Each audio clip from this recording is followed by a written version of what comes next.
Na mtazamaji, tukiendelea na taarifa yetu ya habari kuhusiana swala zima la tuhuma za ushirikina, tunaelezwa kuwa polisi mkoani Mwanza inawashikilia watu wawili kutoka mkoani Kigoma kwa tuhuma za kujihusisha na vitendo vya ushirikina katika kanisa la Ufunuo lililopo mtaa wa Iseni, kata ya Butimba, wilayani Nyamagana, jijini Mwanza.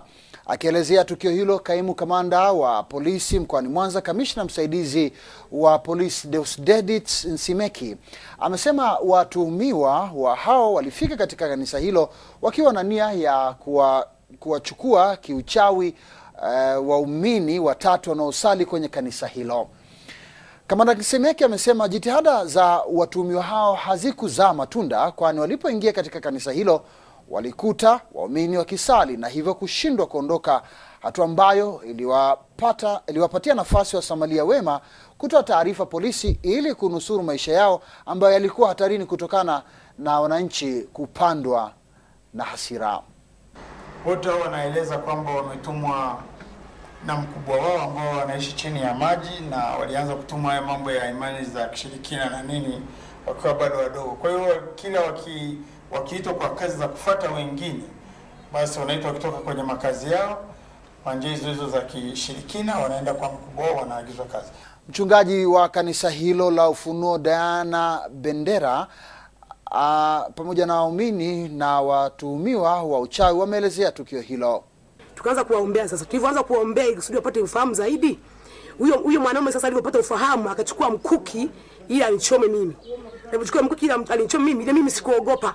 Na nikasikia sauti ya Mungu kinaniambia kwamba usiogope, mimi niko pamoja na wewe. Basi alipochukua mkuki anichome, na mimi nikawa na mimi sikuogopa. Maana ningeogopa ni maana ningempa utukufu shetani. Maana alipochukua mkuki anichome, na mimi nikainuka nikaanza kufanya maombi. Nilipoanza kufanya ile maombi, akadondoka chini. Alipofika akajaribu kumchukua, akashindwa. Ya kwanza. Ya pili akajaribu kupuliza dawa wainuke, wakashindwa. Ya tatu akajaribu kupuliza dawa wainuke, akashindwa. Ile ya nne ndio tukaambizana na mtumishi wa Mungu Diana tuanze kuwaombea. Tuagizwa na mkuu mmoja anaitwa Maria, mwingine anaitwa Silvanos, na mwingine anaitwa Vai.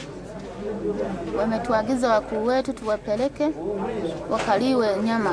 Sisi tumekuja hapo, tukafika hapo kanisani kwamba ndo wanaposaliaga. Sasa tulivyofika mwenzangu ndo akaenda, akafika pale akachelewa.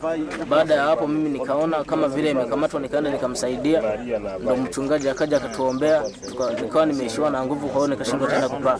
Na mtazamaji,